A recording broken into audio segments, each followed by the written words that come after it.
good Thursday morning. I'm meteorologist Michelle Morgan with your Thursday 10 a.m. tropical update. We finally have Tropical Storm Danielle brewing in the subtropical Atlantic waters. But as of right now, today's the first day of September, which marks we're already halfway through the season, and we've only had 4 named storms, and all of the storms have been tropical storms. We haven't had any hurricanes quite yet, and of course we haven't had any major hurricanes as well. So here's what's going on.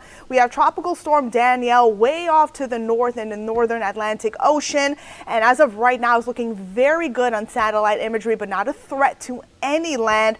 And we're continuing to monitor 2 other tropical waves. One has a higher chance of developing in the next couple of days or so, may become a depression by this weekend, has a medium to high chance of development in the next 2 to 5 days.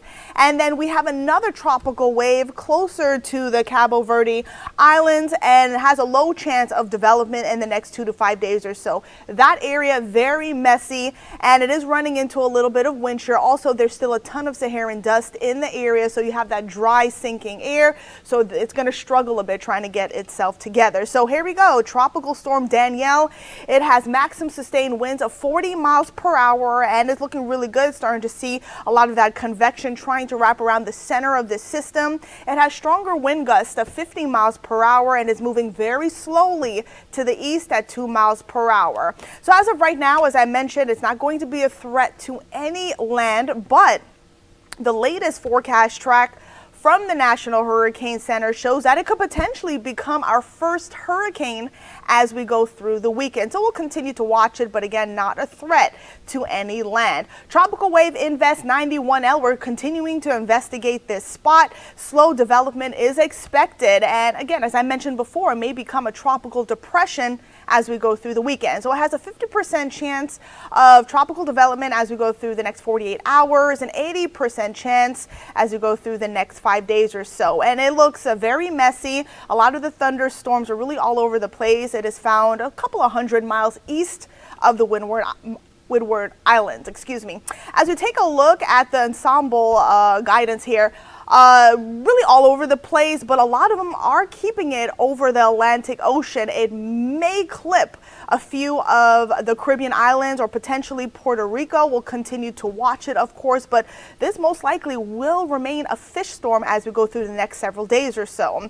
It is fighting a little bit of wind shear, but the wind shear is very weak, so that's why we think it will continue to somewhat develop as we go through the next couple of days or so. So it does have winds of 35 miles per hour, and it is moving slow as well to the west-northwest at 7 miles per hour. So we'll continue to watch that area long term. Also, a Tropical Wave Invest 94L. So we're also investigating this area as well.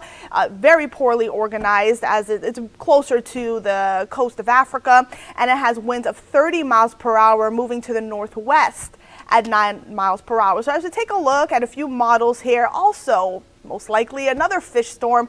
Shouldn't be an issue to any land, but this area is going to have a harder time trying to develop into anything. We'll continue to watch that as well long term. So just to kind of give you an idea, a lot of these systems or these tropical waves that we're watching, including Tropical Storm Danielle, it doesn't look like it's going to be a threat to anybody, which is great news. Right now, there isn't any tropical immediate threats to the Gulf Coast, the Gulf of Mexico looking very quiet.